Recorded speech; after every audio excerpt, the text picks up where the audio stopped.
I'm about to play something that I know you've heard before.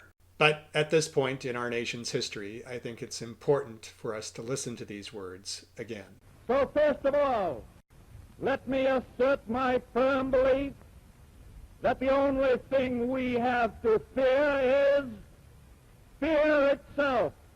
If you're like me, you've lived most of your life not understanding what those words meant.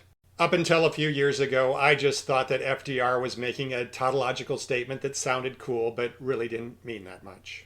Recent history has taught me, and I hope it's taught you, that FDR was right. In times of great national and international insecurity, fear is the primary thing that needs to be kept in check. Because fear, more than anything else, fuels the cancers that plague our society. And if you listen to the media and to the major political parties, there is so much to be afraid of. We should be afraid of losing rights that are so important to so many of us.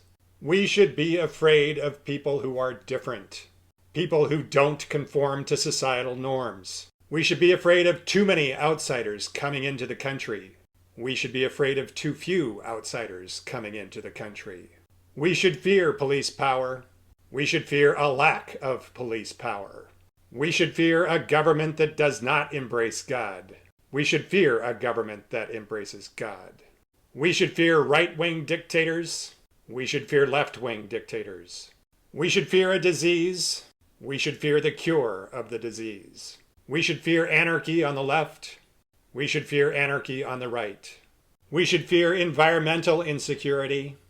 We should fear economic insecurity. We should fear foreign leaders who don't play by the rules. We should fear domestic leaders who don't play by the rules. We should fear war. We should fear that the sacrifices of war will be in vain. You should fear conspiracies. You should fear universities. It doesn't matter which side of the political spectrum you occupy. It seems as though we are all surrounded by fear, regardless of how many fears are real or imagined. This fear, this cancer, will consume us unless we respond to it appropriately.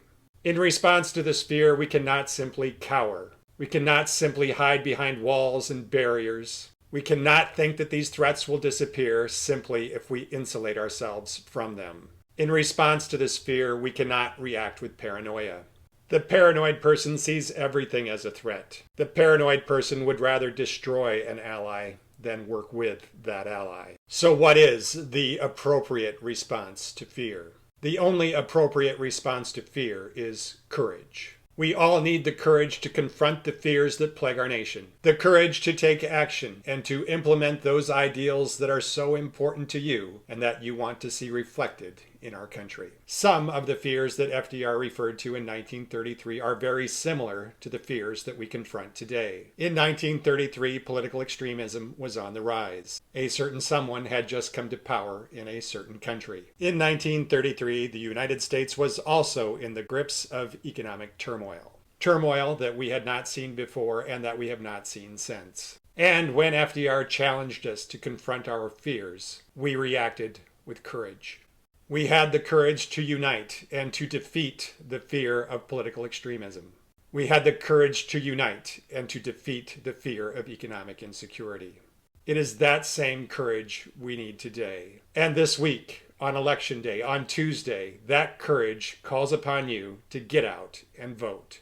If democracy is going to work properly, you need to have the courage to participate in democracy. Do not let anyone inhibit the exercise of your vote. Do not let anyone dissuade you from voting. Do not let circumstances prevent you from voting. Vote with the courage of your convictions. Vote with the faith that our country still has the capacity to evolve into a more perfect union.